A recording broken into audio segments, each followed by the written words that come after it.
Protein, it's everywhere. They're adding it to everything. It's been linked to fat loss, muscle growth. It's great for health. Is it? Is it overrated? Are people overdoing it? Let's get into it. Let's talk about protein. No, still not. Yeah. I still don't think so. I remember when you called this, anybody who's been listening since day one will remember this, but we had a debate about this, and you were right that this would be the what is that, like 10 times now, Doug? Are you keeping track? 9 at least. 10 out of when we were approaching 3,000 episodes. So the rest, Doug and I were right, so it's pretty pretty good. It's not bad. It's but I still think it's the right message. I still think that carbs are so accessible. Most carbs are highly processed. I think that we still have this massive addiction to carbohydrates, and then that impedes on you getting your optimal amount of protein. And we know how beneficial that is. It's essential, and then it's even more beneficial in the pursuit of building muscle, and or leaning out, losing body fat. Here's what's interesting. So here's where I'll say it is overrated. Oh, really? Yeah. Now I don't. So let me explain, because this will kind of break it down. It's overrated in the sense that people are buying processed foods that are protein enhanced, thinking that this is going to solve their health and dietary problems. Right. Which a protein enhanced processed food, in the context of comparing it to other processed foods, is probably better, but it's not good. It's not great. So this is where I'll say it's overrated, in the sense that what's happened is that this is what markets do, right? They'll take something, lots of good information supports it, social media supports it, fitness influencers talking about it, and they're like, cool, now you have protein everything, and it's still heavily processed foods. But that being said, I think protein is special because, with carbohydrates, they're not essential, meaning you can avoid them. You could eat 0 carbs and you're going to be okay. Not saying that's ideal, but you don't have to eat them. Fats are essential. They tend to come around with protein. Now, fats, you can have a fatty acid profile that can cause maybe some poor health effects. Okay, so with fats, you still have to be a little bit more careful. Protein is interesting. Protein doesn't, except for maybe special populations, like people who have kidney disease, or their doctors are saying, hey, your body has issues with processing protein, which is a small percentage of people. Like if your doctor hasn't said this to you, this isn't you. You can eat a lot of protein and have no negative effects, aside from if you're eating too many calories, in which case overeating always has negative effects. Protein itself, like fat, you still have to look at the fatty acid profile. Carbohydrates, you can eat them or not a big deal. Protein seems to always have benefits. A higher protein diet, it helps with muscle building. It also helps with fat loss. It also helps with satiety, meaning it's more filling, or it produces more satisfaction. So it helps with appetite.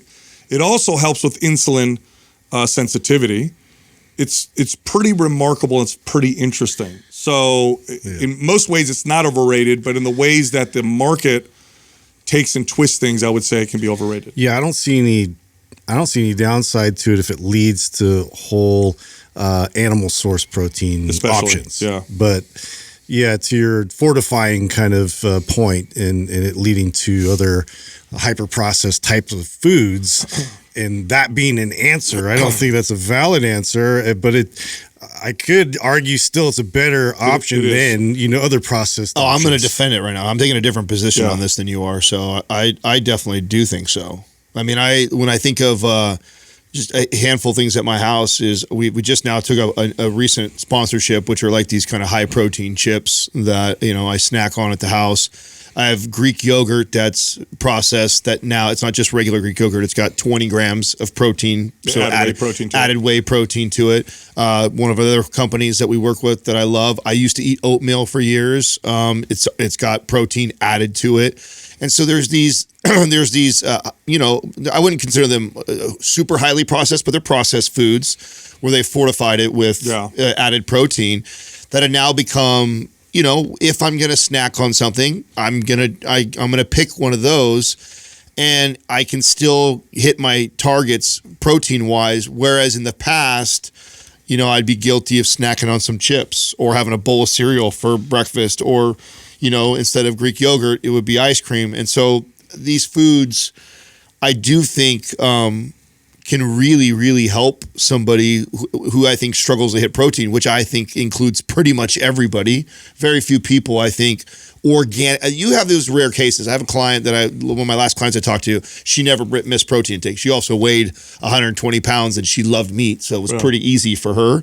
But most people, generally speaking, struggle to hit the optimal amount. And so I do think that these things, as alternatives than the typical processed foods, are doing a lot of help. You know, just to defend you, here's why there's two reasons why the processed food market didn't add protein to foods even after people kind of wanted it. There's two reasons why. One is it's expensive. Protein's not cheap. The other one is protein doesn't make you overeat. Yeah. Even in processed foods. Yeah. Now, processed foods are engineered in ways that will make you overeat. In other words, a 30-gram protein serving in a processed food you'll eat more of that than you would 30 grams of protein in a natural source. However, a processed food with 30 grams of protein, you'll eat less of that than in something that has no just protein. Just pure chips. Right. Yeah. So to defend you 100%, where I'm going is, where I see this could go wrong. Where you're going is there's candy bars now that are adding fortifying protein in there, and so it's just like, so it's like, oh, this is going to magically fix a lot of things, and protein candy and everything else. And it has happened. I see that as more as like a positive sign, not because I think that's a good choice or a good direction, but it's that the market has spoken so loudly that we want this. Therefore, that tells me that, oh wow, consumers are finally paying attention to that. Not just my clients that I'm telling to do that. It sounds like general pop are starting to realize like, oh, I need more protein in my diet. And so, of course, now all these other clever marketers and companies that don't really care about health, they care about you buying more of their products, are like, oh shit, let's throw an extra 10 grams of protein in there and maybe people will buy more of it. And so that's... I almost look at it as somebody going to the gas station and having options and like, what are literally the best options you can possibly eat in a gas station? Because there's literally people that buy their food there, like in certain like cities, and you just like, it's crazy. But you know, to have them steer a little more towards the protein options, they're going to do better than they would anything else. Protein, it's very interesting. There's a lot of theories as to why this happens with protein. One of them is that the hunger signals in humans, maybe through evolution, our hunger signals got triggered, or I should say our satiety signals got triggered when we reached a certain level of amino acid intake. Okay, so when you're in nature and you're not, there's no agricultural revolution, so we don't have crops. Okay, definitely don't have grocery stores. So we're finding food or we're killing food. And when you reach a certain level of amino acid consumption, your body knows, A, you've got essential amino acids, essential protein, and B, you've got fat. Because in nature, comes in it. You don't kill an animal that is pure. Like chicken breasts don't exist. You're going to kill an animal. There's a lot of fat on that animal as well. In fact, typically, In fact, hunters, trappers in some cases would starve if they could only find rabbits, because rabbits are so lean. They would actually starve to death. They could eat as many rabbits as they want because they didn't have enough fat. But otherwise, protein tends to satisfy us.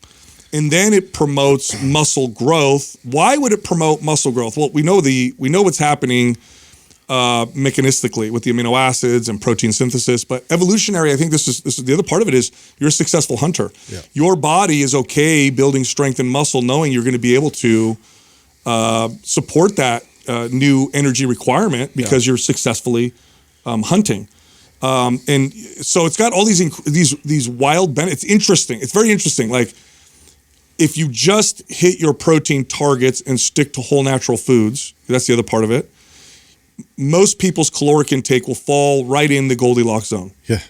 Like if you're overweight, It's a natural limiter. it's very interesting. Yeah. There was this belief, I believed it for years, that we were eating machines. And the reason why humans are obese is because we're surrounded by food. So we're going to be obese. We're goldfish. Like if you just feed, you know how they tell you don't overfeed your goldfish. We you'll just found keep ways to bypass it. Yeah, I think that's not true at all. I think I know this now by the data. You're going to eat enough to fuel your body, fuel muscle growth if you're sending the right signal. You're going to eat enough to lose excess body fat.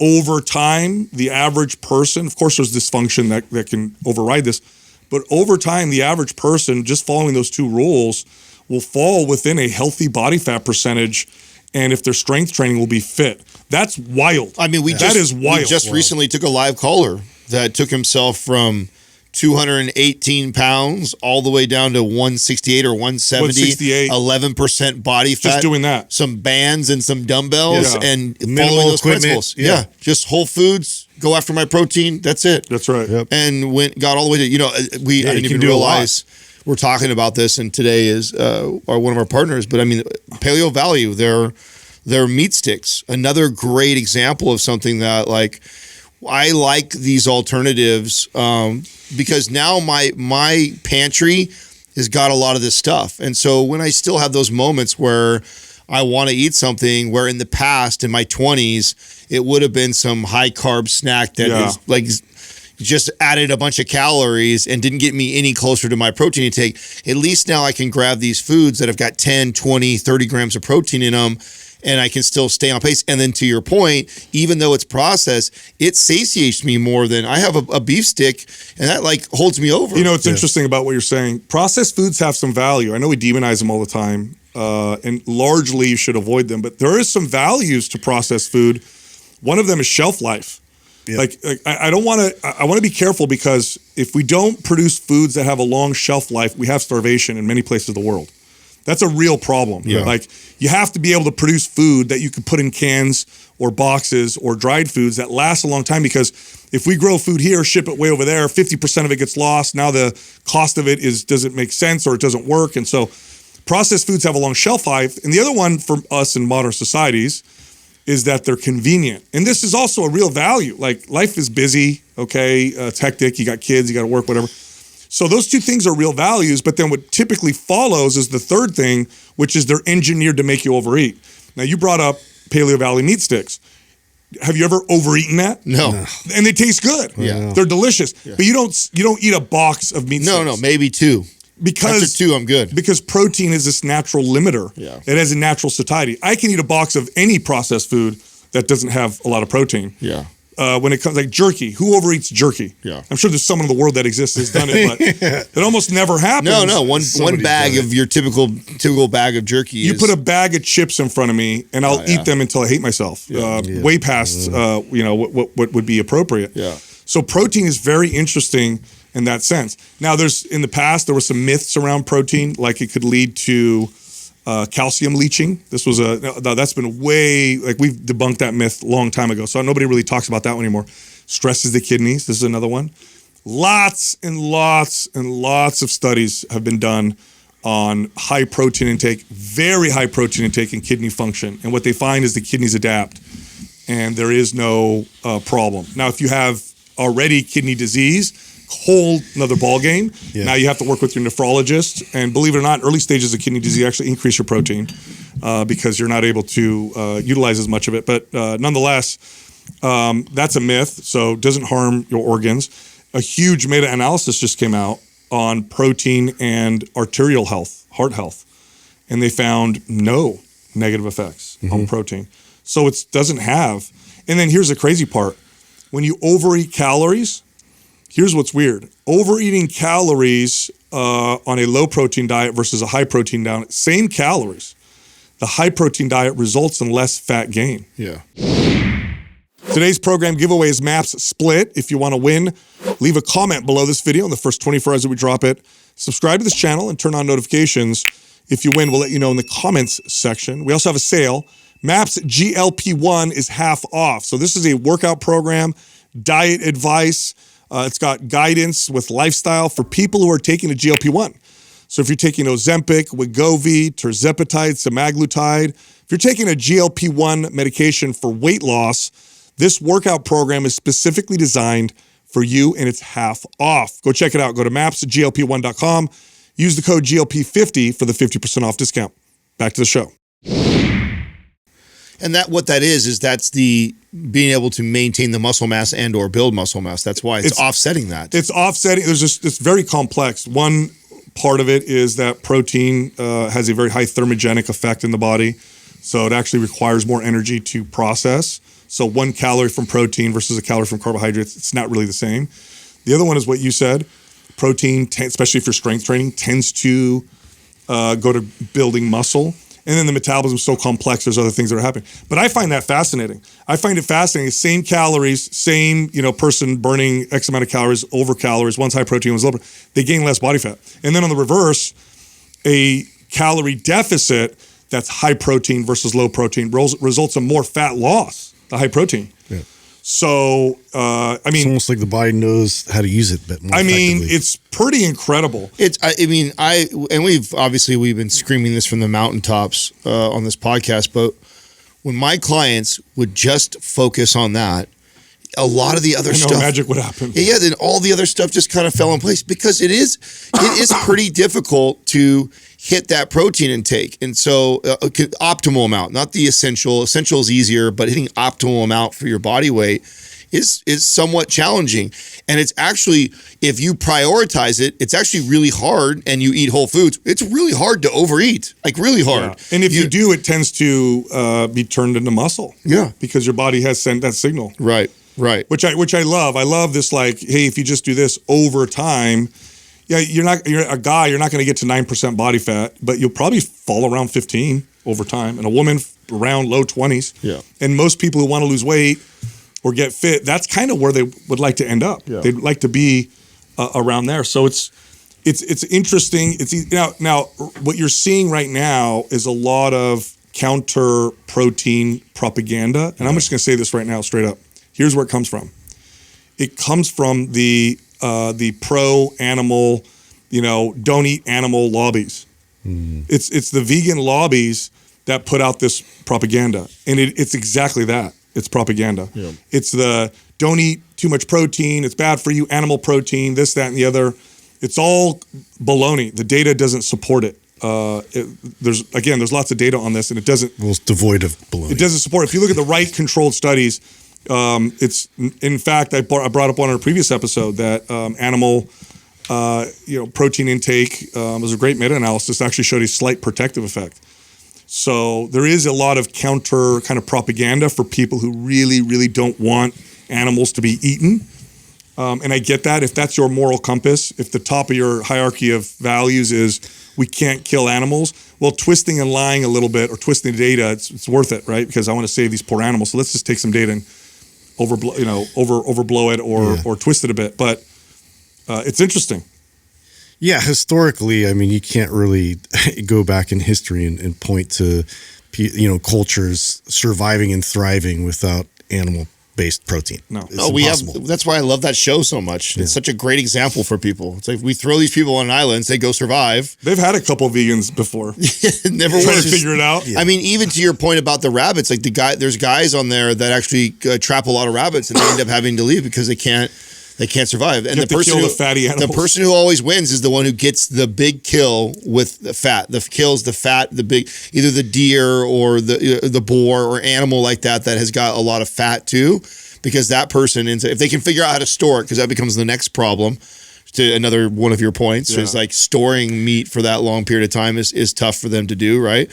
But those are the ones that win that competition, and the people that think they're going to live off of berries, nuts, and seeds never make it. Is this ramping up again? Because I haven't seen it in a while. I felt like it was calming down in terms of like the animal protein being targeted. What you're seeing right now are studies showing that it's not just it's not harmful, that it's beneficial, and then what's following that is the counter propaganda. Where are we at with the lab grown meat?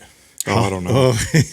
Are you not following that to see kind of like how far? I feel like Bill Gates is I know trying to some resurrect states have passed laws against it. I think Italy passed laws against it, if I'm not mistaken. I like how we were told to eat bugs there for a minute, and then that sort of died off. Yeah. Yeah. No. They want. I like that better than lab grown meat. Well, I think that's probably a- get more benefit from that. I mean, wouldn't you think so? Do you know how many parasites are in bugs, Dude, by the way? I Have you know. seen that? No. Oh, It's boy. problematic. Yeah.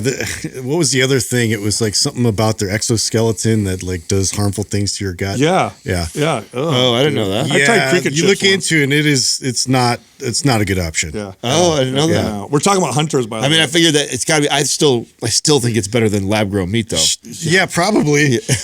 I mean, at least grubs, like you Yeah. see that, like you could survive off Dude, grubs. I gotta tell you guys about this crazy. I follow this page on Facebook, and it talks about like interesting people in history. Yeah. And so I'll go and like, is this real? Like, is this a real guy? And I confirmed it. There was a whole Wikipedia page on him. There were all these websites on him. So there was a guy in 1947. There was a guy named Peter Freuchen, I think his name is 6'7". He was an Arctic explorer. First of all, in 1947 to be 6'7" was insane. Yeah. And there's a picture if you look at him. He looks like a beast. He was an Arctic explorer, an author, an anthropologist, and a resistance fighter whose life reads like legend. So check this out. He actually did this. He crossed 1,000 miles of Greenland by dog sled, lost a leg to frostbite after he amputated his own toes with pliers. Dude. He starred in an Oscar-winning film. He wrote over 30 books. And during World War II, he fought with the Danish resistance, was captured, sentenced to death by the Nazis, and then he escaped to Sweden. Then he married an Inuit woman, a Danish Herit, what is that? H-E-R, Iris. How do you say that? Eris. Sorry. I don't know why I can't say that. And finally, a brilliant illustrator and food expert, Dagmar Kahn. They were like this intellectual power couple. But you got to see. Oh, and then he won $64,000 on a huge quiz show in America. This the crazy life of this guy. Have they made a movie about him? Like Doug, so you got to look him up. soft. Peter and then Freuchen. How have they not made a movie about him? Dude, and so Crazy. he had one leg. Almost sounds like Shackleton, you know, that explorer of Antarctica. Yeah. Yeah. It sounds dude. like one of those characters. I hear stuff like this, and I'm like, what am I doing? Like this guy did all I know. kinds of Yeah, crazy stuff. You got to look at this guy. There's a picture of him. I'm sure Doug will find it. 30 here. books, too? How do you write that many books, too? And 1,000 miles across Greenland on a dog So sled, impressive. escaping the Nazis, Dude, like cutting his toes off and then himself. losing a leg. Yeah, look at This sounds like urban. There he is, right Sounds there. like urban legend. No, it's real. Dude. I know, right? There he is in that big fur coat next to his wife. Look how big he was next to his wife. Dude. Oh, is that a movie about him right there? Oh, It might be, yes. He's here. just a hard dude. yeah, exactly. No, I don't think so. Man, like you don't make them like that anymore. No, they don't exist barely anymore. Isn't that crazy? Yeah. Pretty cool, right? It makes That's awesome. makes us feel our generation So weak. Yeah. You know why? You know, So like gooey and by the way, soft. I found this. I read this guy yesterday after we were complaining about how hot it is in the studio Oh, because our God. AC doesn't work. It's good. Yeah, compare us to like, you know, some crazy alpha dude. I'm so hot right now. This guy's like, he cuts his own foot off. I mean, I always think about too someone like this, like if he were to be drop into our era, our time, like, and then see people going in gyms and lifting weights and signing up for Tough Mudders, paying people to crawl through the mud. Like, I feel like people like this would just be so confused. Like, Yeah, you just be watching. what do you? like, Why you pay? You pay a membership to go in there and to do labor, and you pay for a group of men to go and. What do are you guys building? Yeah, Nothing. exactly. Just pick them up and put Where's it back this down. all going? Yeah. I know. Nowhere. I know, pretty cool. I got another interesting story. This is also true. This woman, she's a scientist and journalist, I believe. Her name is Danielle Kopke. She struggled with severe IBS for years, so she did a do-it-yourself fecal microbiota transplant. Okay. Do it yourself? Yeah, so apparently you can do this, which I don't recommend anybody do. She swallowed capsules made from her brother's stool. Her gut improved. She gained weight, but then she developed acne like he did. Then she used her boyfriend's stool. She then did it again from her boyfriend. So she did her brother's first, then she did her boyfriend's. The acne went away, but then she started developing depression like her boyfriend had. So she wrote all about this. This is in a documentary called Hack Your Health, The Secrets of Your Gut. God. Isn't that weird? That's so really weird. she They her must gut have got weird better. conversations at Thanksgiving. You know? Yeah, how does that come? How does that come up to? How do you ask that question? You know what I've been thinking? Like, you're a pretty healthy guy. You know what I find fascinating though? She got her brother's acne, And then she did it with her boyfriend, and then Okay. started developing his depression. Wow. Yeah. From the Did she fecal get anything good transplant. from the Shows tooth? Well, her gut got better. Okay. Her gut health got better. Hey, congrats. Your gut's better, but you have acne and depression Dude, it now. just shows you how much bacteria like programs. It's wild. Yeah, so many facets of your health. Do you think in the future? It is. This has got to be some of the stuff that we're gonna really unlock in the Yes. next couple decades. Yes. I think so too. I think that's pretty Do you fascinating. think in the future there's going to be like really wealthy poo, that merchants? you could buy? Oh yeah. You know what I mean? Like super healthy, athletic, Like intelligent. who can we pin to like as like the healthiest person Yeah. example right now? Yeah, like healthy skin, healthy everything. We'll eat some Paul Check poo. Yeah. I don't know. And they just sell their poo in You should capsules. sell it. know what I mean? Dry it out. I imagine imagine if that became like encapsulate a viable revenue stream for people, and then also the motivator would be to be a healthy person. Yeah. You can become very wealthy if you're just healthy and sell your shit. And so Yeah, literally, just sell your The shit. bottleneck is though in the business. I'm gonna start a it's hard website. it's hard to scale. You know what I mean? It's hard to scale.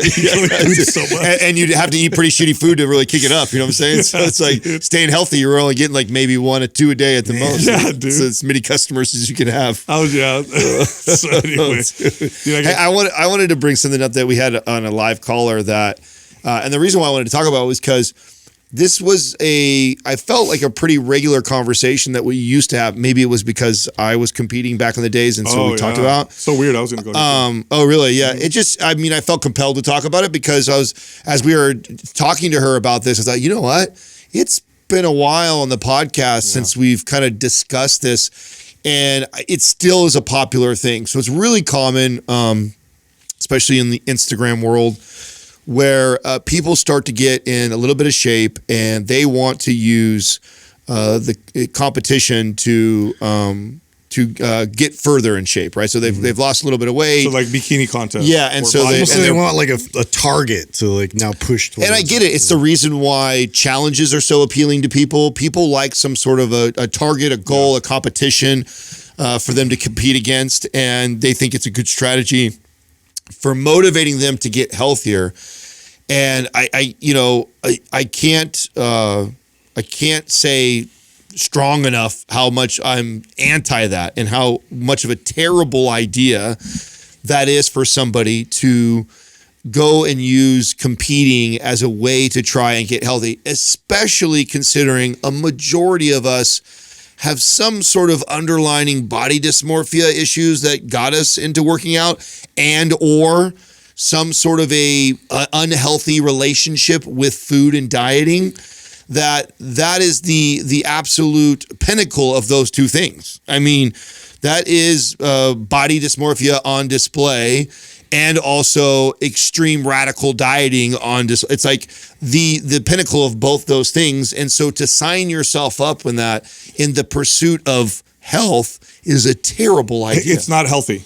It's not a healthy thing to do. No. And if you struggle with any kind of body image issues, like you said, or you've had any struggles with food relationship, whether it's overeating, undereating, of course, extreme cases, bulimia, anorexia, but even if you just have trouble overeating, or I tend to undereat, it's hard for me to go into reverse diet.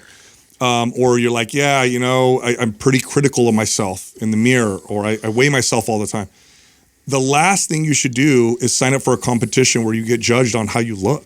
Yeah. You are setting yourself up for terrible dysfunction, not to mention it's unhealthy. It's so unhealthy, the only people that can get away with it are people who go into it so healthy with such a fast metabolism, they have such a long runway that they end up okay. Otherwise, where people tend to end up is hormonal dysfunction, crashed metabolism, and their body dysmorphia is 10 times worse. Exaggerated like crazy. And then possibly the best thing that could happen ends up being the worst thing that could happen to you, meaning you do the competition, you white knuckle your way through it, it gets you there, you garner all kinds of attention, you become famous, people praise you because what you transformed into, what your body looks like, man. now they're asking you for advice, Terrible. now you feel compelled that maybe this is my future career. That is like the worst thing that happened. And then now you have become this person who competes and does that. And meanwhile, never fix that underlying issue that you had of body dysmorphia or your relationship with food. And then now you're celebrated for this thing that you've done. Whoa, even worse. Not good. I mean, just the numbers, you should be pretty lean with a high caloric intake. In other words, have a high maintenance, pretty lean, not training like crazy. You just work out like normal, 4 days a week, lift weights, a little bit of cardio. That's where you should be before you get into prep. If you're not already pretty lean, eating a lot of food, you have no business going into prep because you got to cut it way down and work out even more. And where you're going to end up is in a really bad place. Not to mention the mental part. Yeah. First of all, I'll be even more aggressive, Adam. Someone with no body dysmorphia will end up with a little bit of it. Yeah. Because now you're on stage, and here's what happens, guys and girls. When you're on stage, this is what the judge says. Your glute's a little undeveloped. You have there's a little bit of softness in your lower back. Your right delt they're picking you apart. Yeah.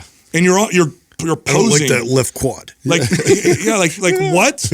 Like the pursuit is perfection of how you look in the sport. It's not a good, this is why when it was my turn to do the series, Adam, you did one getting back into shape. Justin did one on a gargantuan overhead press. And I didn't want to do one because I knew if I did any kind of a fitness related series, either a lift or a look, I know myself, it's going to spin me. Like I know. You went for love. I'm aware. I'm aware enough to know. And I told you guys this. I said, no, if I go into, you guys are crazy. If you make me do this, it's going to put me in a bad place. It doesn't matter what the fitness goal is. It's going to put me in a really bad place. Luckily I picked something that tackled that issue. But if it was knowing myself, and that's not even a competition, that's just a video series, let alone like going in Speedos on stage and having people break my body down. No. So then people ask me, well, then, who is right for it or who can do it? A generic number I would give my women and then my men. You have no business competing if you're a woman and you're already under 2,800 calories. So you want to be 2,800 calories. And you have to be relatively lean. Right, and be relatively lean there. I would want you somewhere in the high teens to low 20s. So high teens, low 20s body fat percentage and eating north of 2,800 calories. My men, 3,500 calories and then the low teens, so 10 to 15% body fat. 10 to 15% body fat for male, over 3,500 plus calories. Now, I know that is a generic number and it depends on your body weight, lean body mass, all the things. But those are pretty good basic rules. That you got runway. If you're listening and you're considering that and you're like, I'm about 19% body fat, but I'm only eating like 1,600 calories. Yeah, not a good idea. Yeah, where are you going to go? Yeah, nowhere to go. You have nowhere to go. But you do. You have somewhere to go. Unhealthy. That is the only place to go. Severely. Yeah, it only gets unhealthy from that point. If you're already eating a low calorie intake and then you want to take your body to an unhealthy body fat percentage, it will require you to be very unhealthy to even try and get there. It's even worse. It's unhealthy for both men and women, but especially for women because on stage, bikini, which is the softest, quote unquote, of the presentation sports for women. So, figure, you got to be even leaner. Fitness, it gets even leaner and leaner and leaner. You got to be on stage. What are women hitting on stage bikini? 11, 12% body fat at the highest? Yeah. You know what that body fat percentage does to a woman? You lose your period. Yep. And you have hormonal dysfunction. You will have hormonal dysfunction. Men are you're hitting the stage at 4%. Men are a little bit more resilient, but your testosterone's on the floor. It's going to be, hitting the stage at 4% body fat. I don't care who you are. Oh, yeah. So, and that's with somebody who's healthy. And again, I actually think the thing that you think would be the best outcome would actually be the worst outcome. Yeah, because you're getting for you to do it well, confirmation. Yes, and do good and be praised for it and win.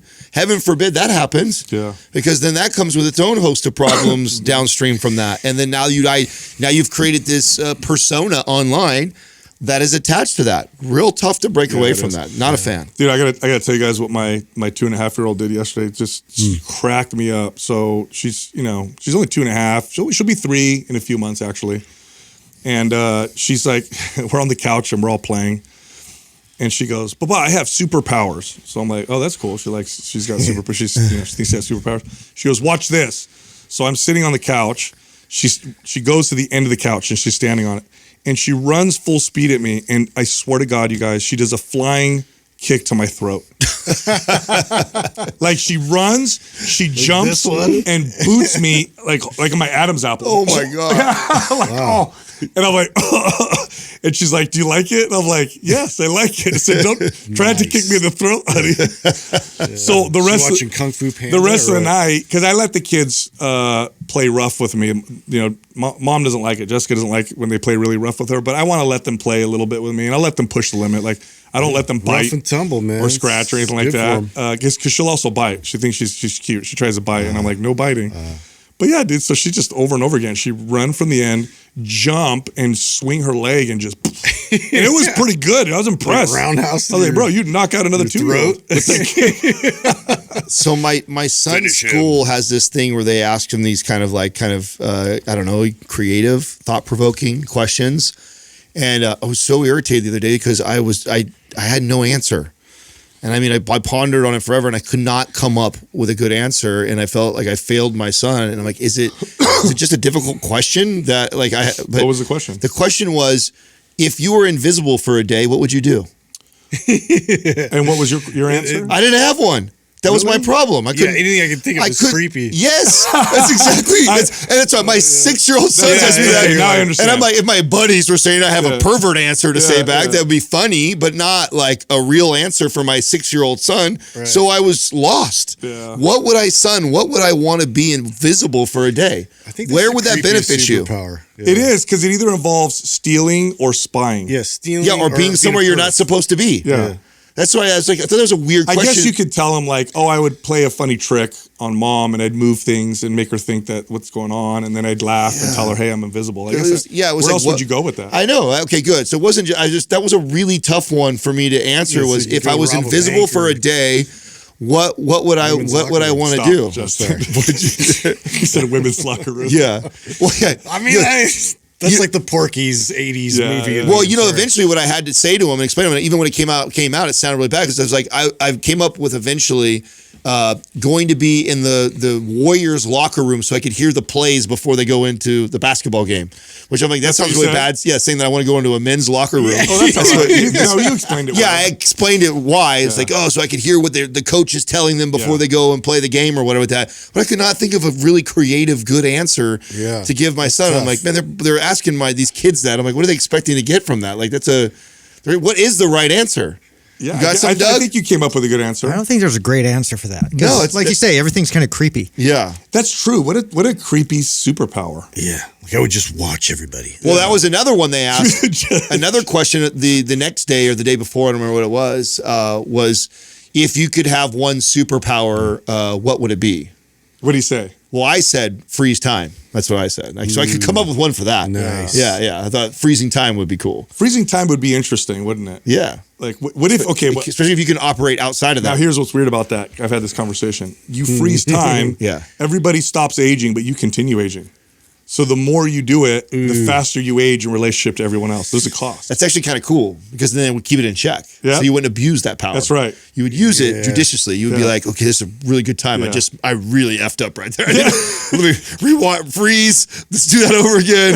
Okay, that was worth it. You know what I'm saying? Versus, and you do it all the time. You abuse that power every day. You're going to age really fast. Everybody's going to be young. I mean, that or you could like go back like 5 minutes or something, like just a small amount of time just to correct maybe something in the moment, What if 5 minutes wasn't enough though to stop like a major thing? You know what I mean? Like 5 minutes isn't enough to stop this horrible disaster. Oh, right. That would suck. That would suck. Well, yeah, because what if the horrible disaster was like a family member who lived 2 states over or something like that? Like but that would be the Answer check. the phone. That'd be the check and balance on that too. Is like, it's limited by the time frame. At least that one I thought was creative enough to do this right here. Yeah. Create a good dialogue. My son and I are talking, I like laughing. that one. We're trying to come up with it. But the invisible one for a day was just like, I like want to the hear what all these One-Punch kids Man. said. What do these kids say? How'd they answer that? And what is the right answer there? Do you know? Just to be able to explode somebody with one punch would be amazing. Justin's he's got some darkness inside of him. I mean, it'd be fun.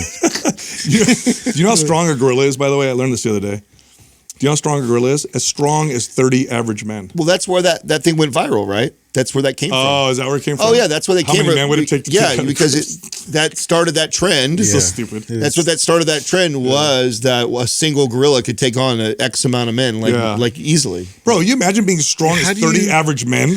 Yeah. That's crazy. But even then, you're there with a bunch of other guys, and you're trying to figure out like the attack. How does that work? Like, how do you like? I'm going to take out the ankle. a bunch of people are going to die. Yeah, You have to jump on them once. Yeah. In 2 or 3, you're going to get torn apart. I mean, 10 guys with the strategy going in absolutely could do that. With no weapons? Well, yeah, no it's the thing. No weapons. If listen, No weapons, If what are you gonna four of you, okay, I'm saying with at least 10 men, right? If 4 of you are, We're dead. We're working together, and you go for the legs With no weapons. I mean, you have to be really organized, but I Bro, don't know. let me tell you something. This is what. By the way, this is what made this go viral. I don't This is even the know reason if you why. could do it. No, dude, you 'cause couldn't. Yeah. Listen. What are you all going to punch him at the same time? He doesn't with care. no strategy.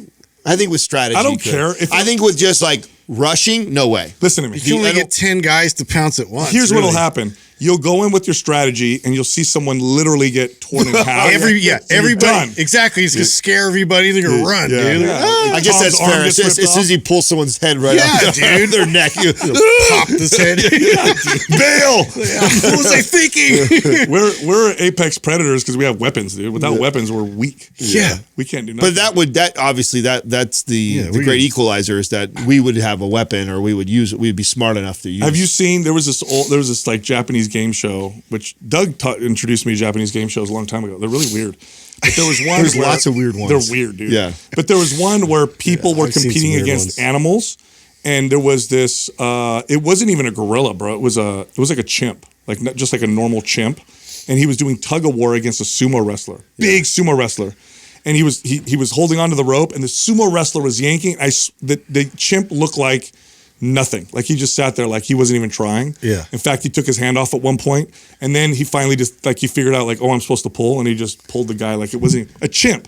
Yeah. Like 150 Yeah, pound chimps- My chimp. favorite No tug of joke. war thing that they did, and this was on the internet not that long ago that I thought was pretty interesting, was I forgot how many kids does it take to pull like 2 bodybuilder guys. Like so, there's they use I think Thor did it. I think him and somebody else did it. I can't remember. Really? Mm-hmm. And it was actually surprising because you would think that a bunch of kindergartners they'd drag a whole school around. You know what I'm saying? Like no way. But actually, enough kids just. The weight and the leverage was enough to like pull them, and so I don't remember what number it was. It was like 50 kids or something. Oh, is that the one, Doug? I believe so, yeah. He found the video. Sumo wrestler versus a monkey. No way, dude. Orangutan. Orangutan. Oh, it was an orangutan. It wasn't a chimp.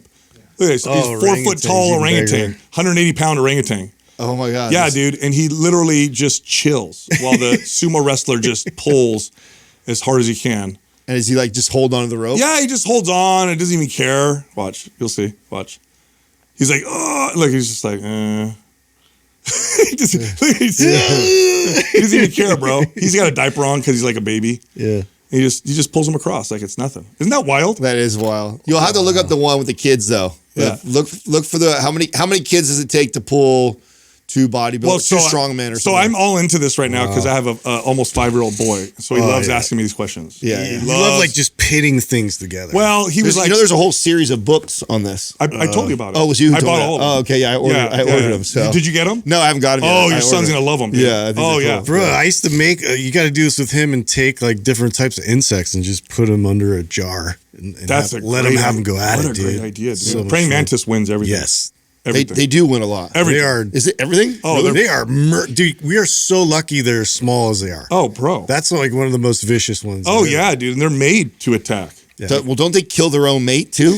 Yeah, they eat the women eat the men, don't they? men, yeah, Yeah. they rip its head off and they eat it. Yeah, it's something like isn't it something like that? Like she gets pregnant and then she kills him right afterwards or something like that. yeah. Mean, dude. It's something vicious like that. Thank you for your seed. we were looking up elephants the other day, and there's videos on elephants going after like big trucks.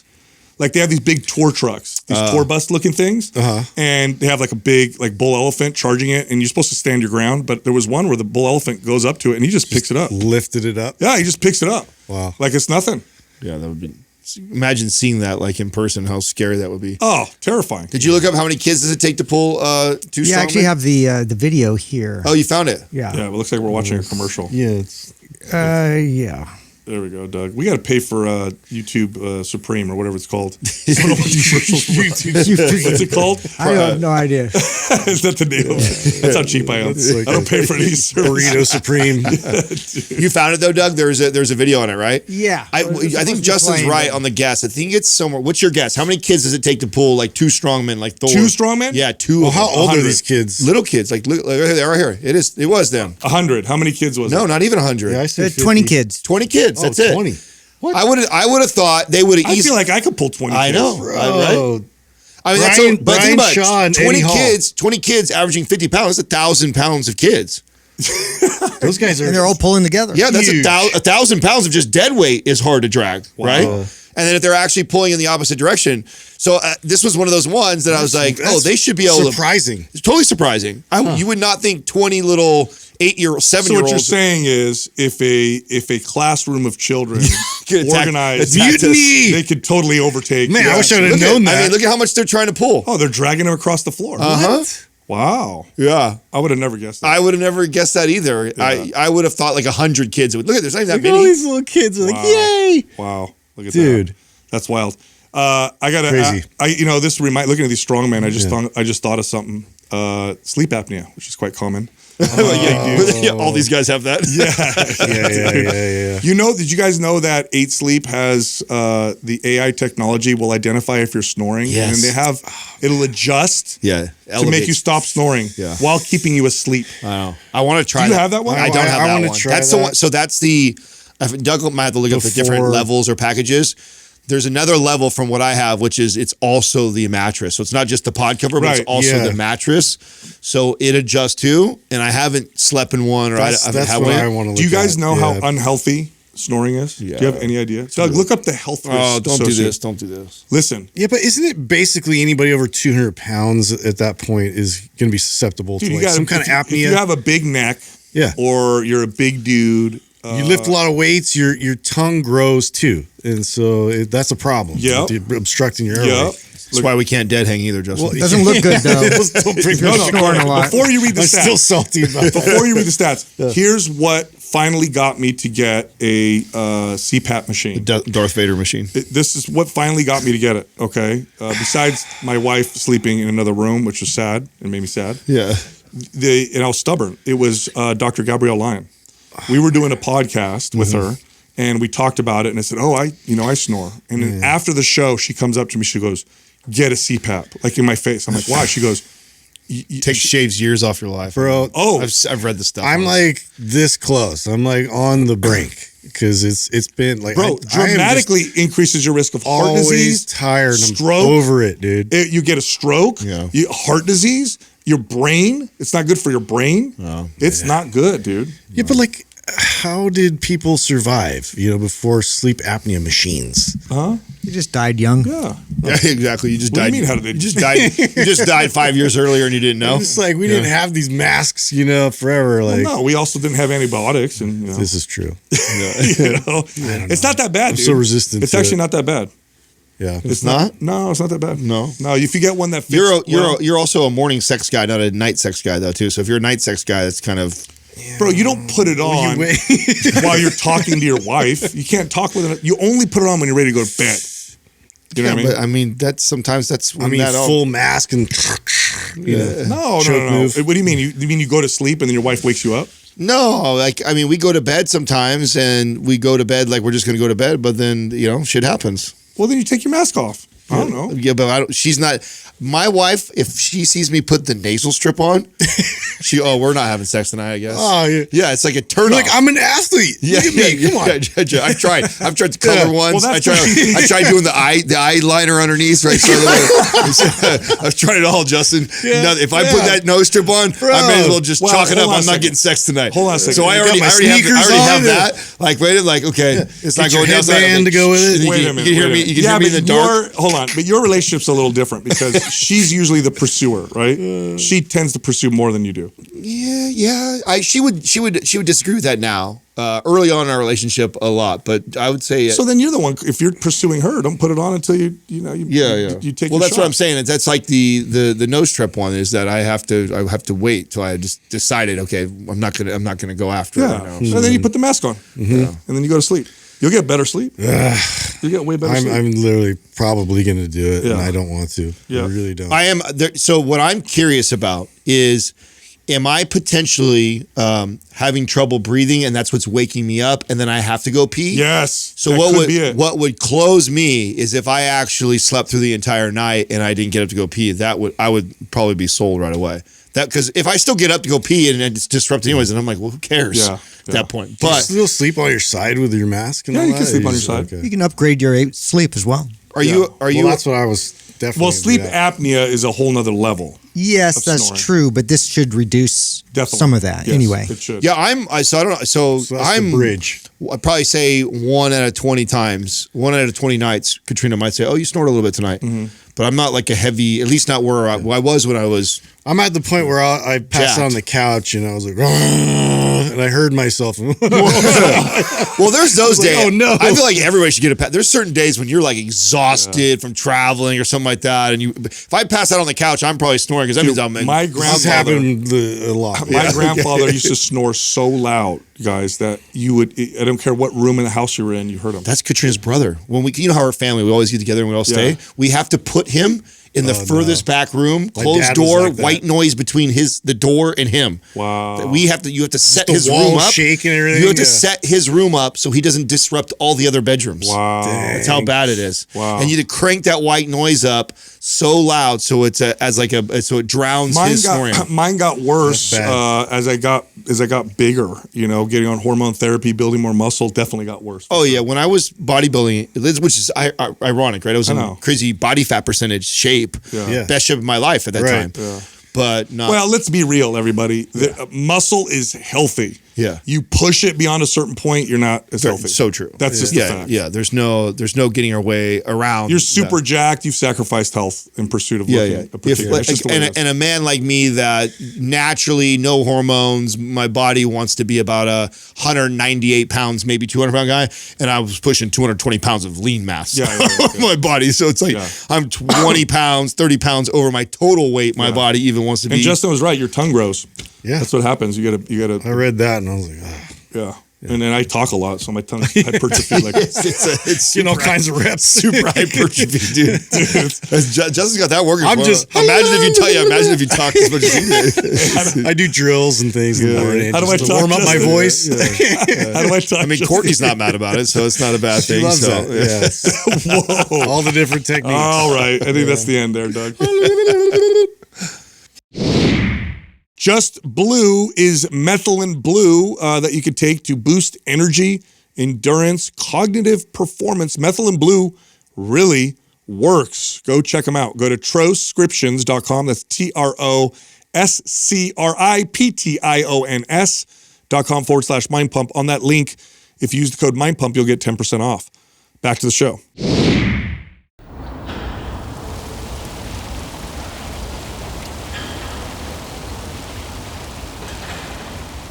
Our first caller is Carrie from Massachusetts. Hi, Carrie. how you doing, Carrie? Hello. Hi, I'm actually from Colorado, not Oh. Massachusetts. But Well, welcome. hey, guys, I'll just read my question so we stay on topic. And generally, my question is about visceral fat and the best way to target it. So I'm 5'6", 43 years old, 160 pounds, 16 to 17% body fat. For reference, my SBD PRs are 402 squat, 232 pound pause bench, 435 pound deadlift. So I'm strong and I have low body fat. I'm very happy with my body comp and my strength, but the last place I hold on to fat is my midsection. I have been tracking with Adexa every 3 to 6 months since January of 23. I've been in a slow cut since then, dropping from 192 pounds, 24% body fat, 139% or not percent, 139 pounds of lean mass in January of 23, down to where I sit now, which is 160, 16%, and 129 pounds of lean mass. But here's my problem, my visceral fat. So my visceral fat dropped slowly from 1.5 pounds, a volume of 40 in January of 23, down to 1.2 pounds in 8 of 23, A year later, it was down to just under half a pound. And then in January of this year, it was almost zero. However, in August of this year, it went back up to half a pound. Yes, a half a pound increase is within the margin of error, but in the 3 years I've been tracking, it's never trended up. I'm not overly concerned with the half a pound. The volume is within reason. It's nothing super unhealthy. It's all about the trending going up. My question is, are you guys familiar with rehit or any other type of sprint or max effort training that will target visceral fat directly? Of note, this is splitting hairs, but for me, a 20 plus year lifter and strength athlete, that's where I am. I don't do any real cardio other than lift my heavy weights faster.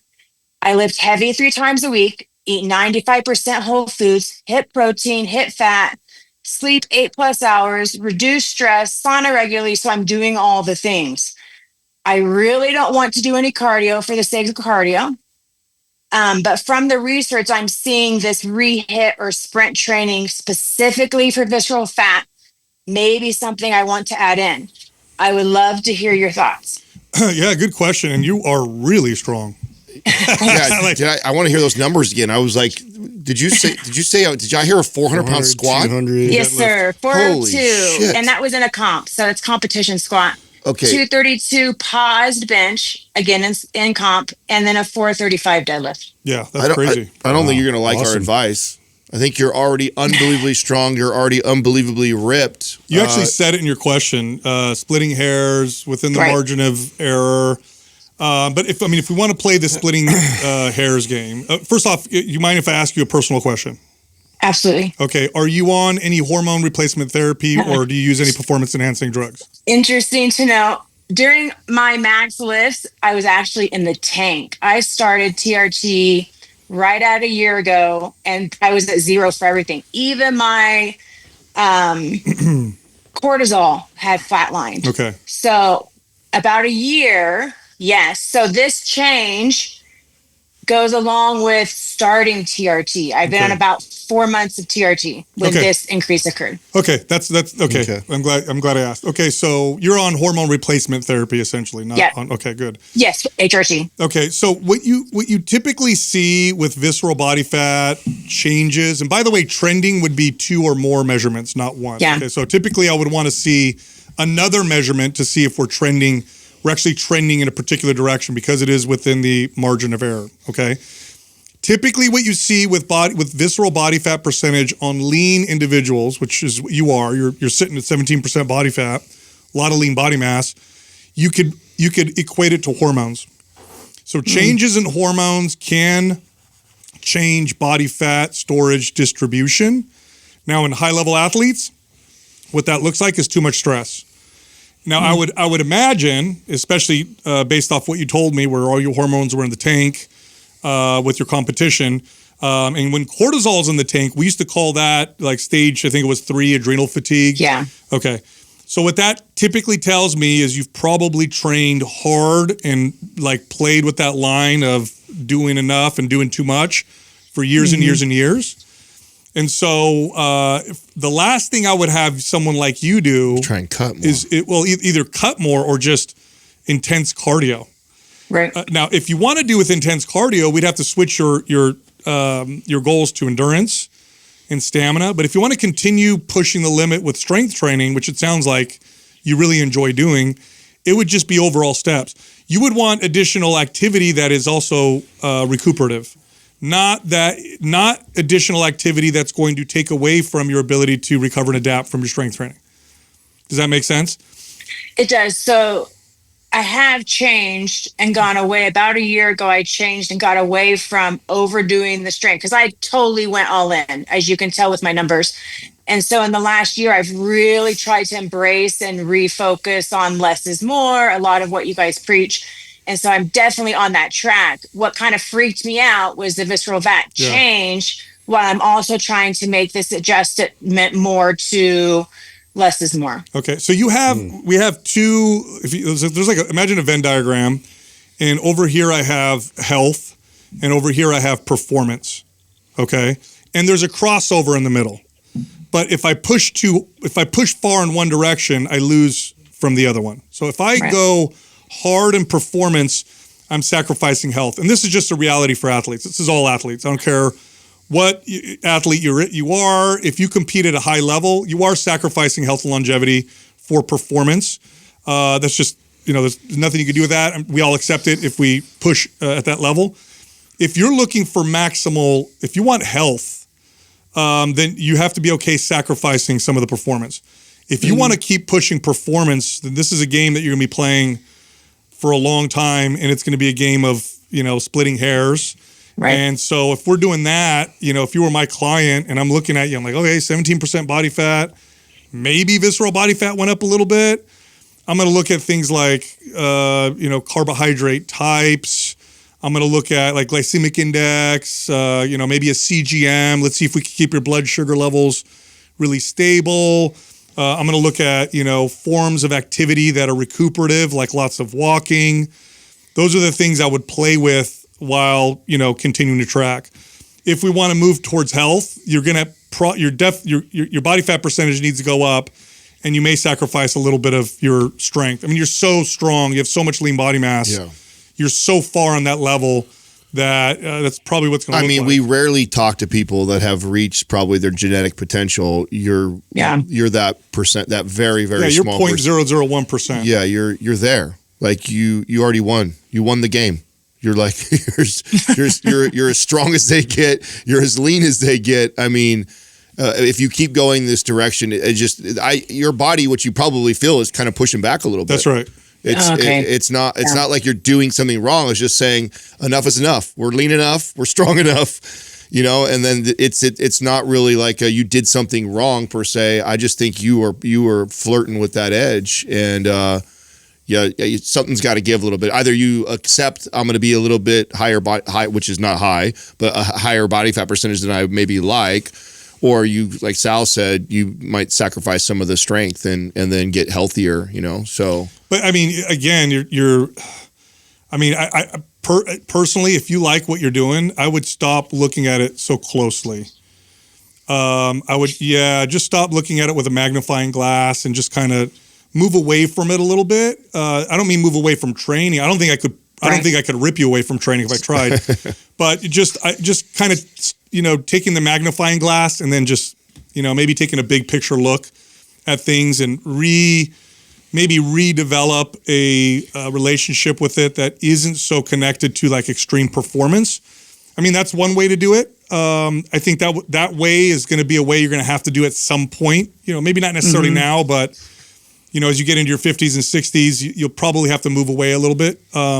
But this is like I said, if we're splitting hairs, what we're looking at is glycemic index, blood sugar, hormone profile, like growth hormone, peptides may help a little bit with that. But again, we're still within that margin of error. So, and we'd still be pressing into that kind of performance realm. Obviously, I knew exactly what you were going to say. and I hear you. And probably a better question for the three of you is, how the hell would you advise me to change my perspective? So yes, I've been an athlete forever. I've lifted forever. I've hyper-focused forever. And I'm really trying hard to refocus. And this is just another thing that I need to refocus and see the bigger picture. So long-term wise, I'm trying to get there, but how would you guys help me, give me advice to change that perspective? It's not about the 500-pound deadlift anymore. It's about staying strong and being strong.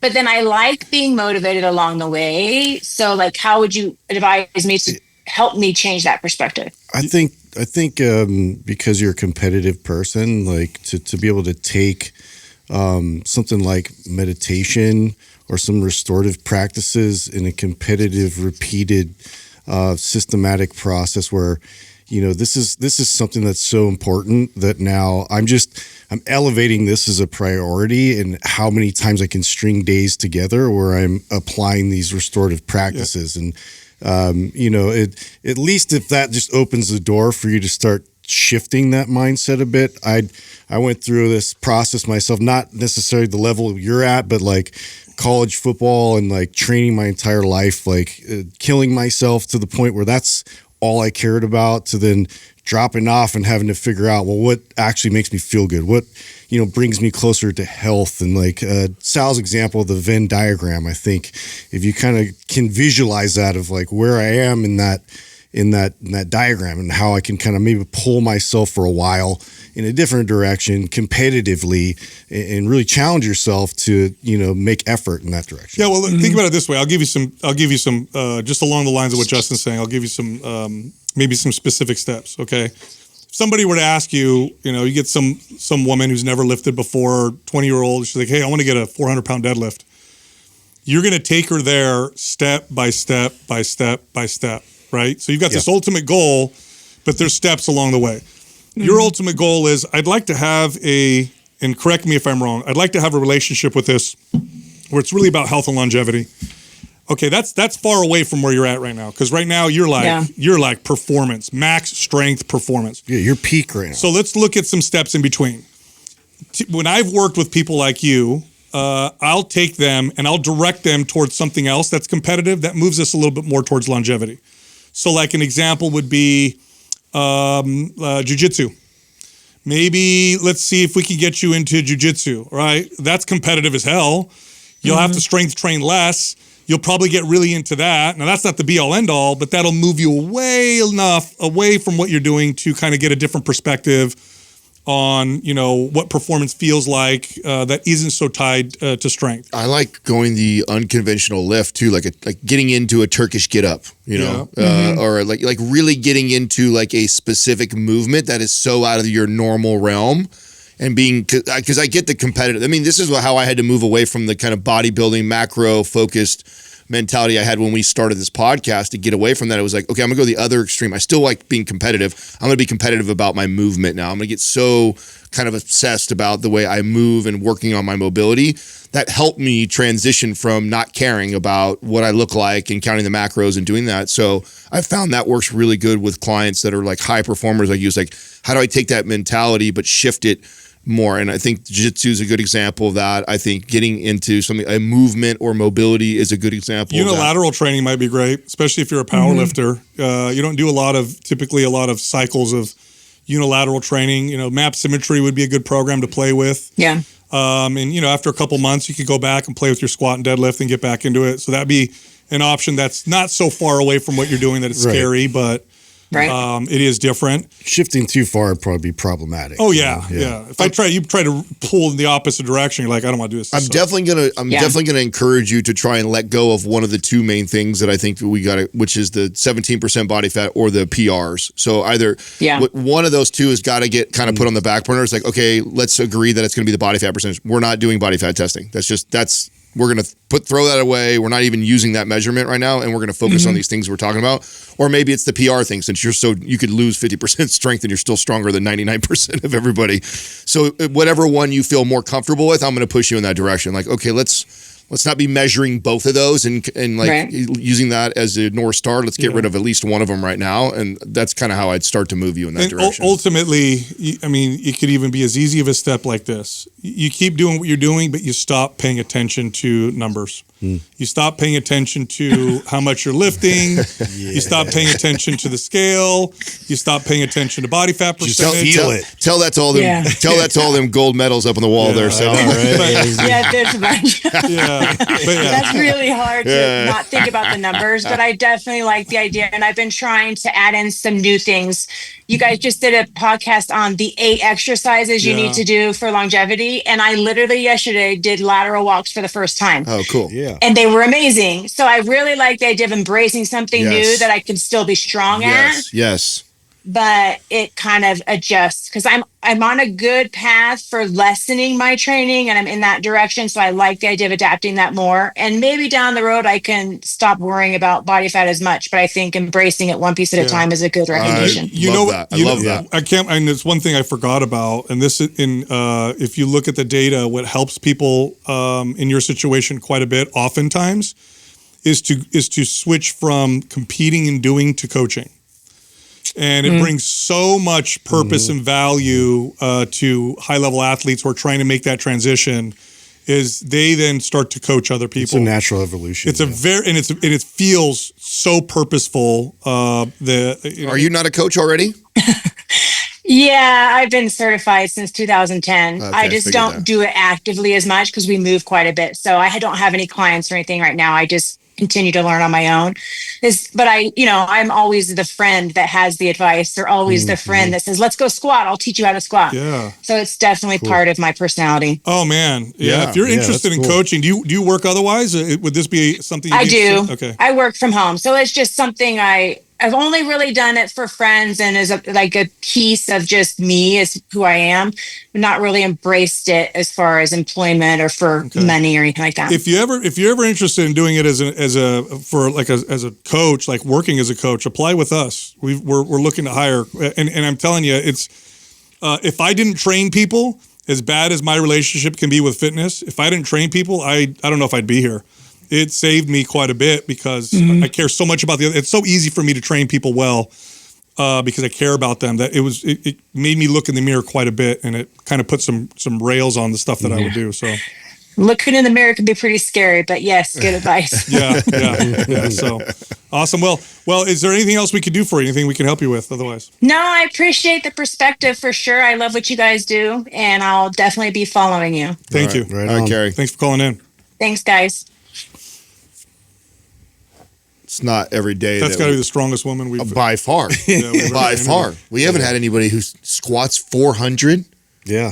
Well, Holy shit. first of all, that's super rare. Yep. Ridiculously rare. Yeah. But even more rare is a 260-pound bench press for a woman. Well, I know, yeah. and carrying yourself at 17% Yeah, body the fat. body fat Any being low. any chick that's pushing that kind of weight is normally a big girl That's crazy. too. That is crazy that she is that ripped, that age, and then that oh my God, that's crazy. Yeah, and that's got to be so hard to pull away from because you've gotten so much, so many accolades, just so much encouragement for how well you do. It's been reinforced. And then you're starting to really hit- at the peak. Yeah, and then you reach a point, you're like, wait a minute. I mean, she's calling about within the margin of error of visceral body fat increasing on a DEXA scan. Part of me thinks so. I think she knows us well enough that she knew what we were going to say. I think part of it, she just wanted Confirmation. Yeah. Yep. She just wanted. I think that's the whole point of course. bringing that up. Is just I need to hear it from these guys telling me that, because it sounds like she's already making those steps. The fact that she took that episode,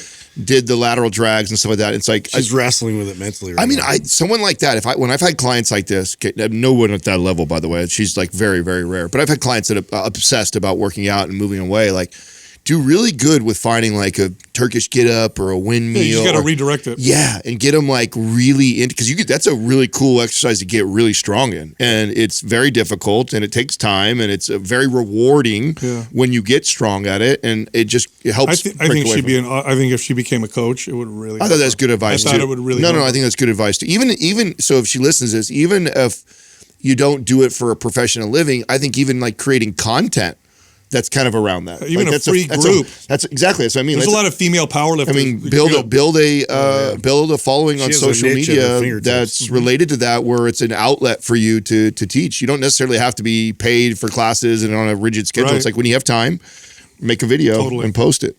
Our next caller is Allison from Indiana. There you go. Hi, Allison. How you doing, Allison?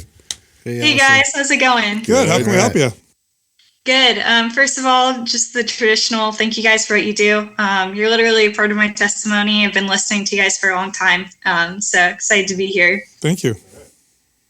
So my question, I'll go ahead and read it. After a long time of playing golf at an elite level, including 3 years at a high-level D1 university, I'm not really sure what comes next. I've been weightlifting for years. I'm pretty strong, but I've never really been at that like goal physique. Since I started playing college golf, I've tried not to worry too much about being at my perfect body fat percentage, because I recognized that my body was doing a really cool feat and I was already at the place I need to be at to compete well. But now I have one more year at school and I had to step off the team for personal reasons, but I get the chance to kind of play around with my fitness on my own schedule now. I'd love to lean out a bit. I'm at about 28% body fat, and I kind of think like 23 to 25% might be my ideal, but I'm kind of stuck on how to get there. I've been doing golf programs that are kind of similar to anabolic for a long time, but I'm wondering, like, fitness-wise, where do I head next? Yeah. Have we tracked macros and calories? Do you have any idea what you're doing? I try not to track too closely. I've had problems with that in the past, but I do hit over 100 grams of protein a day and probably 2,000 calories if I had to estimate. Okay. Typically the strategy by the way, great goal. I mean, 23 to 25% body fat, very healthy, super achievable. It typically looks like this: hit your protein, small calorie deficit, focus on strength training, and focus on daily steps. And so if you do those things on a consistent basis, what you should see slowly over time is a nice body change in composition. So you should see yourself recomp. So slowly get stronger, protein is consistent, my caloric intake is right around maintenance, sometimes deficit, and you'll see your body slowly change over time. And you'll probably get from 28%, probably within 3 months, you should be down to right around where you want to be. So what about program-wise for her? Because I feel like, I mean, she's right at that calorie range where I don't know how much I want to cut you from 2,000. And so we technically could lean out just by good programming, hitting your protein intake, and kind of hovering around maintenance, which I'm totally okay with that, which is kind of that suggestion. If she's running something that is similar to anabolic, maybe going a different direction program-wise. Totally. Yeah. Totally. What do you know what your steps are daily, by the way? Symmetry, maybe. I don't have a number. It's probably 15K. Wow. On a college campus. That's a lot of movement. Oh, you're good. Are you playing golf for fun, like fun, or doing that also, or okay?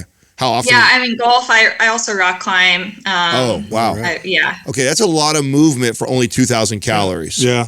If you are stepping 15,000 steps a day, you are rock climbing, playing golf, And strength training. and strength training. 2,000 calories. We need to go up. We got to go up in calories, and that might be why you're kind of hovering or staying where you're at. Is you're due for like a reverse diet and need to slow build. Mm-hmm. Yeah. Mm-hmm. How many days a week are you strength training? 3 days. Yeah. Mm-hmm. Okay. We could switch up your program. We could probably put you on something like Symmetry. Would probably be a good program for you, just to change things up, and slowly focus on getting stronger. And through that process, you should see yourself recomp, because you go on a cut with that much activity already at 2,000 calories, probably not a good idea. No. You're not going to see. You might see a little bit of results in the first week or two, and then after that, you're going to hit a hard plateau. How many days a week would you say you were rock climbing or playing golf consistently? I probably like 3 days of like rock climbing or golf, and then 3 days of weightlifting, and I always have a rest day. Yeah, I think she should go Mass 15 or Performance 15. Yeah. I think he's right. Yeah, actually, adding up all that activity, I think. Yeah, that would especially, I'm assuming rock climbing isn't a 20-minute thing. I'm sure it's hour or hours, right? Well, then you have to really consider that. Yeah, like if you just follow the 15 protocol, and it's going to complement it well. Yeah. If you get stronger with your strength training and you're eating healthy and continue your activity, then we're moving in the right direction. So that's what I would pay attention to. So I do agree with them. I think Mass 15 would be good, and I think you'll get stronger pretty consistently week over week on that program. I'll also have Doug put you in the private forum, so you can kind of keep us posted as you go through this. But if I'm hitting it right, I think you can follow the nutritional advice that Sal's giving, eat that way, and just follow Mass 15, continue doing what you're doing because you love doing all those things. And I think we could do it. I think you might just be kind of tipping over as far as the amount of activity and training you're doing with as low of calories. And you need just a little bit of a bump in calories and a reduction in probably the amount of physical activity. And I think you're going to see positive change. Totally. Yeah. Mm-hmm. Okay, awesome. It is a little hard for me to get to the gym that often because it's like a 15-minute jog away. So you could double them up. You could double them up. So the way Maps 15 is, it could be three days or it could be 6 days. So so there's two exercises a day, and all you would do is put day 1 and day 2 together, day 3, day 4 together, day 5 and day 6 together. So if it's more convenient to just go 3 times, but the amount of volume that's in there is what I'm looking for. I actually think that, symmetry or anabolic or any of those other ones are a little more volume than I'd want you doing with all the stuff you have going on. Okay. I think you'll see better Awesome. results with that. Yep. Yep. That sounds great. Thank you guys so much. You All got right, it. Allison. All right. All right. Bye. I like that her goal was good. Yeah, it's a healthy She goal. gave us a good goal. Yeah. That's a lot of activity. A ton of activity. I'm glad you asked. For only 2,000 calories. Yeah, I'm glad you asked that. This happens to, that's why I was like, 2,000 calories is not necessarily bad. But with that much activity. With that much activity where she's at, her body is just adapted. It's gotten to a point where it's like, hey, she's only going to feed as much and we're doing a lot of shit. It's so counterintuitive, right? People don't get it. Like you eat more in a situation like that and you get leaner. Yeah. That's what happens. Yep. Our next caller is Steve from Texas. Hey, Steve. What up, Steve? Hi, guys. How you doing? How can we help you, man? Great. So I'll just jump into the email that I sent to Margaret. Talked to her a couple times back around January or so. Right before I started my cancer journey, December of last year, right after Christmas, I was diagnosed with throat cancer. I knew treatment was going to take a lot off me. So I wrote and said, told her a little bit about my story, and she took it to you guys, and you all recommended the MAPS Transform program for me. So completed all my surgeries and treatment. Latest scans just as of last month showed cancer-free, and just kind of on the road to remission and recovery from there. Made my way through MAPS Transform, and I'm feeling great. Treatment took 35 pounds off me that I wasn't really willing to lose. I've gained back 20 pounds while building muscle and staying lean. And that muscle memory that you guys talk about is a real thing. And I just wanted to take the opportunity to thank y'all, thank Margaret for her help, and then just kind of see where to go from here. Professionally, I'm a police officer. I work on a full-time SWAT team.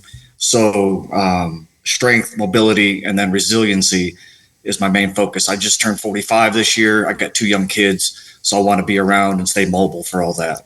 Yeah. Wow. Matt, Awesome. yeah, great. Awesome, man. Congratulations, by the way, on your diagnosis. Thanks. That's great, man. That's awesome. Mass 15 Performance would be a great transition from Transform. Love that. Yeah. That'd be perfect Okay. for you right now. Yep. Okay. Easy. I'm in the middle of anabolic right now. I bought anabolic after I was done with this, just to give that a try. On week 4, and my lifts are back up to pre-diagnosis before I got sick, and probably surpassing that now. Wow. That's great. Hell yeah. Shoulder pain, dealt with shoulder pain for a lot of years. None of that is present on any of the lifts, on any of the presses. So, but yeah, I'll give that 15 a try. Skip phase after. 3. Skip phase 3 on Okay. anabolic. So when you're done with phase 2, go straight to performance 15. Okay. And you'll keep Got getting it. stronger. Yeah. That's it, man. Fantastic. Easy, brother. Fantastic. And I'd love to hear back from you. Yep. Sure. Yeah. I'll stay in touch. I'll email back with Margaret, let her know how it goes, and just keep listening to you guys. You guys are fantastic. I appreciate it. That's great, man. Appreciate that, I Steve. appreciate Yeah. you telling the story too. That's great, man. God Yeah. bless. We'll send that over to you. Sure thing. Thank you. You All right, got it. Steve. That's great, dude. That is great. That is really great. Great news, A year man. ago, lost all that, gained it Fought back. through it. Curious too. It'll be interesting. The 15. I think the right answer right away after Transform was what you said. The fact that he's been doing anabolic and seen such good results. That's because he's in phase. He's week 4, so he just finished phase 1. Yeah. He's in phase 2. Yeah. Phase 3 ramps up Yeah, the it volume, gets- and I think that wouldn't be a good idea to jump into that. I Yeah. think he's feeling strength because of phase 1 and because of the muscle memory. Yeah. So finish phase 2. That's like your 8 to 12 rep range. Still, volume is still that's okay. Yeah. And then 15 performance will keep him going. Hit him with that frequency. That's yeah. right. Okay. Our next caller is Lane from Arizona. Lane, what's happening? What's going on, Lane? What's up, guys? How you doing? Yo, this is crazy. It's really good to meet you guys. Thanks for having me on the show. You guys are amazing. Been listening to you guys for years. I'll get right into my question if that's cool. Yeah, let's do it. Do it. All right. Just got to pull it up here. I'm very nervous, so I'm going to read straight from the question. I see why people do that now. So, yeah, I cannot squat. For years now, I've been able to progressively overload 4 of the 5 big barbell movements pretty successfully, except for the squat. I'm not the strongest because I've always struggled with discipline and consistency. Been chasing that 225 bench still, but nonetheless, I have been able to go from about a 115 to a 190 bench in the past 5 years. I've been training on and off. I know, pretty pathetic, but again, consistency is key, and I failed at that. I've been able to squat 200, though my form was probably questionable, which is probably part of the problem. More recently, I've tried programming a full body day once a week consisting of these big 5 movements, and I cannot seem to squat comfortably anymore, regardless of the weight. Even the bar is hard for me. I struggle to get even 10 reps with it. The best way I can describe the problem is a combination of poor mobility and a lack of neural drive to my CNS. Maybe not the proper term, but you get where I'm coming from. It just feels so much harder than it should. I assume, as with most things in life, the reasons for this issue are just that, reasons, plural, not just one thing. Again, probably poor form early in my lifting journey, which I have attempted to correct and I think have made improvements on. I also work in construction and have done some damage to my knees, hips, and low back as a result. I also live in Arizona, so working in the summer certainly drains a lot of my energy that I would otherwise be able to take advantage of in my training. Especially being on my feet 10 hours a day, I assume that alone can affect my ability to squat, but I may be wrong. I also don't get enough sleep, which is on me, but at the same time, getting up at 4 a.m. means getting to bed by 7 or 8 p.m. at the latest, which is rarely realistic for me. Granted, I am planning on leaving the construction industry and pursuing what I love, fitness. I'm currently enrolled in the ISSA certification program, and I'm going to become a personal trainer. But if I'm being honest, I don't want to be the trainer that can't even high bar squat the bar. I'm wondering if there's anything I can do to get to a place where I can make real progress without making the problem worse. Thanks, guys. Yeah. First off, you don't have to be able to lift anything to be a good trainer. You just have to be able to be a good coach. Sure. That being said, you said it. It feels like a lack of neural drive, which is probably the case, and it's probably due to the sleep and or nutrition. Okay. So that's it right there. The program I would have a guy like you follow would be MAPS 15, no more than that, and I would really try to string some days of sleep. You would be shocked at the difference sleep can make, or to put it differently, how the difference lack of sleep over time will have on the body. And it does very, very strongly impact the central nervous system. It just fries the body, dude. So MAPS 15, have Doug send that over, right? And then I also I'd like to throw you in the forum because I'd actually like to see the squat, because if I can see the squat, I can actually give you like more precise. Typically, hips and ankles tend to be the go-to place that I got to address. And so if I actually see you moving, I can give you even more advice, like, hey, let's work on the 90-90s. Let's do some combat stretch while we also do that. And also keep in mind, too, while we're working on these things, Bulgarian split squats are fine. Lunges are fine.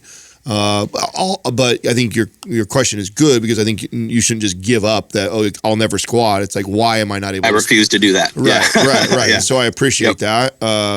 Time being, we'll do Bulgarians, whatever that, but then we can start working on these things. And again, I'm just spitballing and guessing because I haven't seen it, but I'll put you in the forum so I can see it. And frequency is key, like you had mentioned as well. And to do that as well, like body weight squats are great and valuable. You can even, so I always tend to kind of point people towards this Dumpy squat. Reason being is because what I'm trying to do is to increase that tension and to be able to produce more force output. So to be able to sit where it might be your weakest point of the lift, to then transfer that to come back up, to recruit as much and maximize that process, to really focus on that isometrically. And, between that and box squats and really kind of like taking that head on to start really driving more connection there and maximizing your force output is going to help a lot. Obviously the mobility and the limitations, need work and attention with that. But that's the majority of, what's really going to drive your numbers up. Yeah, Lane, I can't stress this enough, right? So, because I've had a few clients with some pretty difficult situations. Less is more. I can't stress this enough. Yep. So you could start with MAPS 15. If you don't see yourself getting stronger, like right away, then you could go MAPS 15 every other day. You could follow the program and do day 1 on Monday, day 2 on Wednesday, day 3 on Friday. You're not even on a 7-day schedule. You're just every other day following routine. I've had clients like you where we had to scale back, and then finally we saw some progress. Yeah. Give me an idea what the sleep does look like. Like honestly, like you wake up at 4. On average, what time are you falling asleep?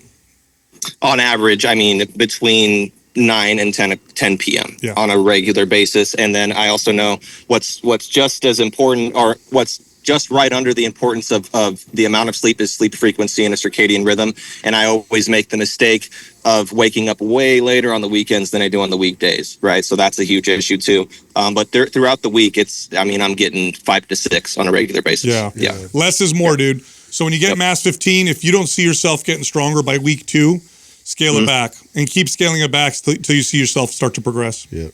For sure. And then one more thing, I agree. And I know that the sleep is really the foundational thing here. Is there any tips you guys have, also having busier lives than me, I would argue, how you guys can get to bed and wake up on a regular basis, even though, it's difficult to do? Are you able... Routine before bed. Yeah. Do you have a lunch break? I do. I have multiple breaks throughout the day. Yeah. How long is your longest break? 30 minutes. Are you able to take a nap? Nah, I'd be napping on a steel table if I did. But Yeah. There's not. Or in my car, I guess I could take a nap in my car. Yeah. Honest to God, 15-minute naps. They actually they make a pretty big difference when you string a bunch together. If you can do it. Yeah, they make a pretty big difference. That would be it, bro. Because you're hard labor. You're waking up early. You could have a sleep routine and do all that. I would say, don't sleep in on the weekend, but that's probably saving your butt right now. I know. It's to sleep in on the weekend. That's what I feel. Yeah, it's a trade-off, dude. It's like, when you wake up at 4 on Saturday and Sunday too, you'll be more fried than you feel now. Yeah. Yeah, for sure. I appreciate it, man. I do like the routine advice, though, what Justin's saying. I do think that trying to create some sort of consistency around, this is what time I hit dinner, and by no later than this time, I'm at least in bed with no electronics, and just trying to get calm the system as much as possible. Two supplements there's a few supplements I would recommend to you that you could look at. Ashwagandha is at the top. Rhodiola would be another one. Panax ginseng would be another one. They all just kind of help the body kind of handle stress, but ashwagandha at the top. Okay.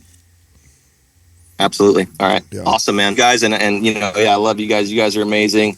And as a lot of people have said, on the show, Sal, I commend you and your courage for your faith. I'm also on that same walk, and just recently started to give my life to Christ. So, man, I love you for that. Thank you. I love the rest of you guys, man. Beautiful. You guys have so much wisdom, and you're so respectful and humble, and you guys just are amazing. And I try to turn people onto your podcast all the time. I appreciate it, man. Dude. Thank you, Lane. Thank you, Lane. Yep. Yeah. Thanks, guys. I had a client, I just remembered this. I've had a couple clients like this, but I had one guy that I trained. I'll be careful how much I say because he was a high-level executive. I'll just say that. Like, think of like some of the top tech companies in the Bay Area. Yeah. He was second. Okay. And his schedule was ridiculous, like crazy. And he hired me to train him.